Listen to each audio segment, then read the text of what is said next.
Movie की शुरुआत में हम एक आदमी को जंगल में भागते हुए देखते हैं। वो देखता है कि हर जगह बोर्ड लग रखे हैं जिस पर लिखा है कि यहाँ से निकलना मुश्किल है। अचानक से अंधेरा होने लगता है और ये आदमी देखता है बर्ड्स का झुंड उसके ऊपर से होकर निकल रहा था।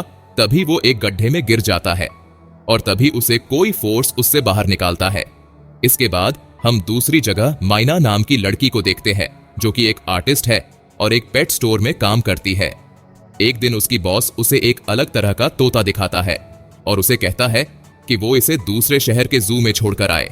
मीना इसके लिए मान जाती है और उसे अपने घर ले जाती है।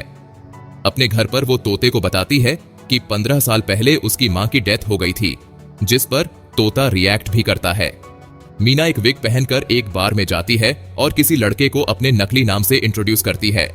अगले दिन वो घर आकर अपने तोते से माफी मांगते हुए कहती है कि लोग उसकी असल पहचान के लिए उसे पसंद नहीं करते, इसलिए उसने अपना नाम बदला। इसके बाद वो दोनों अपनी जर्नी पर निकलते हैं।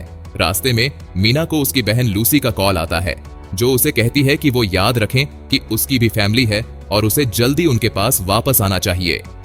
मीना अपने रास्ते पर कंटिन्यू करती है कि अचानक गाड़ी एक जगह आकर खराब हो जाती है और फोन के नेटवर्क्स भी चले जाते हैं। मीना अपने पैरट को लेकर रोड से थोड़ा आगे चलती है, लेकिन कुछ दूर जाते ही वो जंगल में खो जाती है और जब वो वापस अपनी कार के पास आती है तो उसे वो कार वहां नहीं मिलती। लेकिन मीना घबराती नहीं है और अपने पैरट से बात करके खुद को डिस्ट्रैक्ट करने की कोशिश करती है। वो उसका नाम डार्विन रखती है। कुछ देर बाद मीना को एक औरत जंगल में दिखाई देती है और मीना उसे आवाज लगाते हुए उसका पीछा करती है। वो देखती है कि ये औरत एक जगह आकर कैबिन में एंटर करती है। वो औरत मीना से कहती है कि अगर वो जिंदा रहना चाहती है तो वो भी अंदर आ जाए। मीना भी उस कैबिन के अंदर एंटर करती है। इस औरत का नाम मैडलिन है। वो उसे बताती है कि उसके साथ 2 और लोग हैं जिनके नाम सियारा और डेनियल है। मैडलाइन मीना को खड़े होने को कहती है और मिरर के सामने ले जाती है और कहती है कि वॉचर्स उन्हें देख रहे हैं। जैसे ही मीना मिरर के सामने खड़ी होती है उसे तालियों की आवाज सुनाई देती है। मैडलिन उसे बताती है कि वॉचर्स एक नए विजिटर को देखकर खुश है, इसलिए वो तालियां बजा रहे हैं।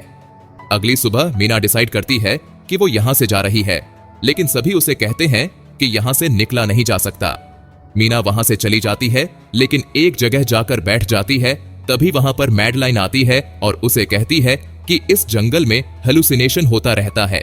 वो कहती है कि यहाँ पर सरवाइव किया जा सकता है।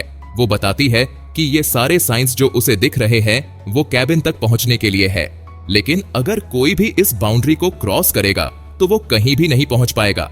और ये बाउंड्री प्रोफेसर नाम के आदमी ने बनाई है, लेकिन वो कौन है ये किसी को नहीं पता। रात में डेनियल नए विजिटर के लिए एक नया शो करने लगता है, लेकिन वॉचर्स कहते हैं कि जो वो हमेशा करता है वो ही करे। इसके बाद सियारा सॉन्ग्स बजाकर डांस करने लगती है, जो कि वो रोज करती है। मीना को कुछ टीवी शोज की सीडीज मिलती है। अगले दिन मीना और सियारा डेनियल के लिए कुछ हर्ब्स लेने जाते हैं, क्योंकि सियारा के हस्बैंड ने सियारा को डेनियल का ख्याल रखने को बोला था। सियारा का हस्बैंड बाहर का रास्ता ढूंढते हुए खुद ही कहीं गायब हो गया। सियारा मीना को कुछ बड़े बड़े गड्ढे दिखाते हुए कहती है कि दिन के समय सभी वॉचर्स इन गड्ढों में ही चले जाते हैं। वो बताती है कि वो लगभग 5 महीनों से कैबिन में है। इसके बाद हम देखते हैं कि मैडलाइन कुछ सेफ्टी रूल्स अनाउंस करती है। रात में बाहर नहीं निकलना, कभी किसी के लिए दरवाजा नहीं खोलना, हमेशा लाइट में रहना। ऐसे ही दिन बीतने लगते हैं जिसमें मीना एक के बाद एक टीवी शोज देखती है और एक दिन मिरर के सामने खड़े होकर उस पर नॉक करती है। तभी उनके दरवाजे पर तेज नॉक होता है। मैडलिन उसे मिरर से पीछे हटा देती है, तभी नॉक होना बंद हो जाता है। अगले दिन मीना डेनियल के साथ हंटिंग पर जाती है और डेनियल उसे बताता है कि मैडलिन एक कॉलेज में प्रोफेसर थी और इसलिए उसे लगता है कि उसे यहाँ के बारे में सब कुछ पता है। लेकिन डेनियल को उस पर ज्यादा बिलीव नहीं है, क्योंकि वो खुद यहाँ पर पिछले 8 महीनों से है और उसने किसी को भी नहीं देखा। मीना डेनियल को कन्विंस करती है कि उन्हें एक बार गड्ढे को एक्सप्लोर करना चाहिए। मीना एक रोप की मदद से गड्ढे के अंदर जाती है, जहां उसे कुछ पुरानी चीजें मिलती हैं, जहां कुछ अखबार, कैमरास और साइकिल थी। मीना रस्सी पर बांधकर सब कुछ ऊपर भेज देती है, लेकिन तभी मीना को अजीब सी आवाज आती है, वैसी ही जैसी वॉचर्स की होती है। वो चिल्लाने लगती है, तभी उसके सामने रस्सी गिरती है जिससे वो ऊपर आ जाती है। साइकिल देखकर वो कहते हैं कि शायद इसकी हेल्प से वो लोग आसानी से बाहर निकल सकते हैं, लेकिन ये सुनकर मैडलाइन अजीब सा रिएक्शन देती है। डैनियल कैमरा को कुछ इस तरह से ठीक करता है कि वो सीसीटीवी की तरह काम करता है। वो उसे डोर के बाहर रख देता है और अंदर टीवी पर वो बाहर का नजारा देखते हैं। रात में सब कुछ हमेशा की तरह चलता है। सियारा मिरर के सामने आकर डांस करती है जब डोर पर नॉक होता है और वो लोग टीवी पर देखते हैं कि कोई आदमी वहां पर खड़ा था। डैनियल कहता है कि ये कोई इंसान है और उन्हें डोर ओपन करना चाहिए, लेकिन मैडलाइन स्ट्रिक्टली मना करती है। तभी बाहर से आवाज आती है और सेरा कहती है कि ये उसके हस्बैंड की आवाज है, लेकिन फिर भी मैडलाइन उसे मना करती है। प्रूफ करने के लिए सेरा अपने हस्बैंड से पूछती है कि वो इस समय कौन सी बुक पढ़ रही है जिस पर बाहर से कोई आवाज नहीं आती। सियारा उसे कैमरा में देखने को कहती है और जैसे ही वो कैमरा में देखता है उसे कोई चीज बाहर खींच कर ले जाती है। इसके बाद बाहर से बहुत तेज डोर पर नॉक होता है और सभी लोग मिरर के आगे खड़े हो जाते हैं। मैडलिन सभी लोगों को अपने पीछे कर देती है जैसे कि वो उन्हें प्रोटेक्ट कर रही हो। तभी नॉक होना बंद हो जाती है और अगली सुबह हम देखते हैं कि वो लोग साइकिल को वापस गड्ढे में फेंक देते हैं और मैडलिन कहती है कि अब से कोई भी रूल ब्रेक नहीं होना चाहिए। इसके बाद मीना अपने पास्ट का सीन याद करती है जब उसकी माँ, बहन और वो तीनों कार में कहीं घूमने जा रहे थे। उसकी माँ उसे खिड़की बंद करने को कहती है जिससे वो डिस्ट्रैक्ट हो रही थी, लेकिन मीना खिड़की बंद नहीं करती। तभी इस वजह से एक्सीडेंट हो जाता है जिसमें उसकी माँ की डेथ हो जाती है और इस बात के लिए आज तक मीना खुद को ब्लेम करती है। इसके बाद से ही सभी लोगों में तालमेल कम होने लगता है। एक दिन सियारा जंगल में जाती है और मीना जब उससे मिलती है तो वो उसे कहती है कि उसे लगता है कि उसका हस्बैंड जॉन रियल था। तभी डैनियल के चिल्लाने की आवाज आती है और सियारा वापस कैबिन चली जाती है, लेकिन वो लोग अंदर से डोर बंद कर देते हैं और मीना और मैडलाइन को अंदर नहीं आने देते। तभी कुछ आवाजें आती है और मैडलाइन मीना को लेकर एक पेड़ के बहुत बड़े टुकड़े में छुप जाती है। तभी वहां पर कुछ अजीब से दिखने जैसे क्रीचर्स आते हैं और कैबिन के सामने जाकर जोर से आवाजें करने लगते हैं। सियारा और डैनियल बिना डरे हाथ पकड़े खड़े रहते हैं।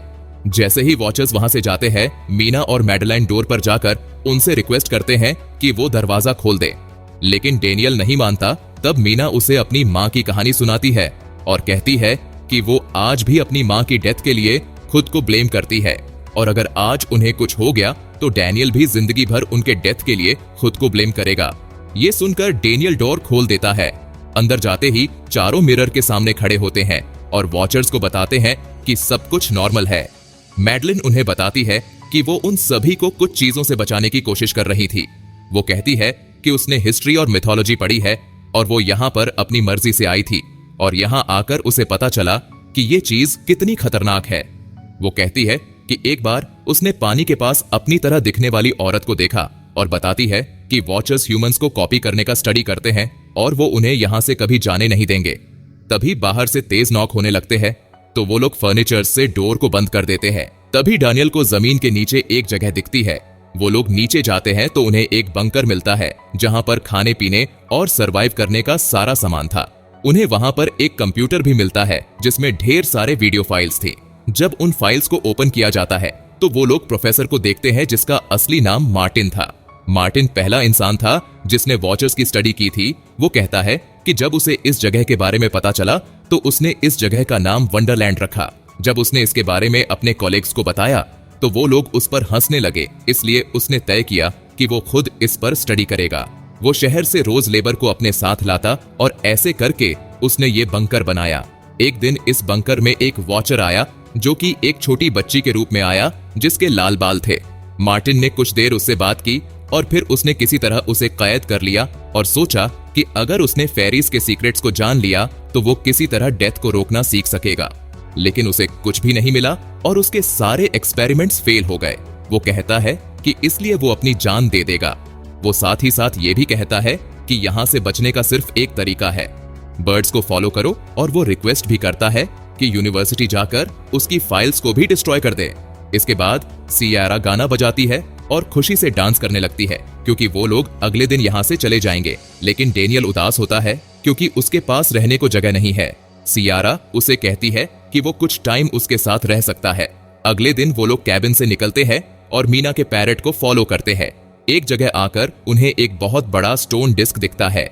मैडलाइन कहती है कि काफी पहले फेरीज और ह्यूमंस फ्रेंडली थे, इसलिए एक साथ रहते थे, लेकिन टाइम के साथ साथ हेट्रेड बढ़ते गया और फेरीज को यहाँ पर जादू से लॉक कर दिया गया, इसलिए वो यहाँ से बाहर नहीं आ सकते।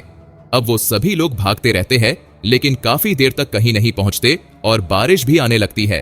तभी वो देखते हैं कि बर्ड्स का काफी बड़ा झुंड वहां से निकल रहा था। वो लोग उनका पीछा करने लगते हैं। इसके बाद वो एक रिवर के पास पहुंचते हैं। सभी लोग बोट की तरफ जाते हैं, लेकिन आवाज सुनकर डैनियल रुक जाता है। वो देखता है कि सियरा का हस्बैंड जिंदा है, लेकिन तभी वो वॉचर में बदल जाता है और डैनियल को पकड़ लेता है। तीनों लोग उसे भागने को कहते हैं, लेकिन डैनियल को मार दिया जाता है और फिर वो भी वॉचर्स का हिस्सा बन जाता है। मीना की आंख खुलती है तो वो देखती है कि वो लोग सिविलाइजेशन के करीब आ गए हैं। वो तीनों बस में बैठते हैं और अपने अपने रास्ते निकल जाते हैं। इसके बाद मीना यूनिवर्सिटी जाती है और खुद को मार्टिन की कजन इंट्रोड्यूस करवा के वो उसके रूम में एंटर होती है और वो उसकी फाइल्स और डेटा को डिस्ट्रॉय कर देती है। वहीं उसे एक फोटो मिलती है, जिसे देखकर वो काफी हैरान हो जाती है। इसके बाद वो रात में सियरा के पास जाती है और उसे एक फोटो दिखाती है जिसमें मार्टिन और मैडलिन एक साथ थे। इसका मतलब है कि वो दोनों कपल थे। मैडलिन काफी पहले मर चुकी है, जिसका मतलब है कि उनके साथ जो थी वो मैडलिन नहीं बल्कि कोई फेरी थी। तभी मीना देखती है कि सियरा अपनी कार में बाहर से आ रही है। वो समझ जाती है कि जो उसके सामने थी वो एक फेरी थी। फेरी डेनियल की शक्ल ले लेती है और मीना को पकड़कर कहती है कि वो सब भी बाकी स्पीसीज की तरह जीना चाहते थे, लेकिन ह्यूमन हेट्रेड की वजह से वो लोग बच नहीं पाए। इसके बाद वो मार्टिन का भेष ले लेती है और उसे मारने के लिए आगे बढ़ती है। आखिर में वो माइना का ही भेष बदलकर उसे मारने वाला होता है कि मीना कहती है कि सब ह्यूमंस एक जैसे नहीं होते और बाहर उसके जैसे और कई सारे फेरीज हैं। ये सुनकर फेरी उसे छोड़ देती है और अपने पंख खोलकर वहां से चली जाती है। अगले दिन मीना अपनी बहन के पास जाती है और फाइनली वो अपनी गलतियों को माफ करती है और अपने एक्सपीरियंस के बारे में अपनी बहन को बताती है। इसके बाद वो खिड़की से बाहर एक अजीब सी दिखने वाली छोटी लड़की को देखती है और इसी के साथ ये मूवी यही खत्म होती है। अगर आपको हमारा एक्सप्लेनेशन पसंद आया हो तो वीडियो को एक लाइक जरूर करें और कमेंट कर बताएगा कि आपको ये मूवी कैसी लगी।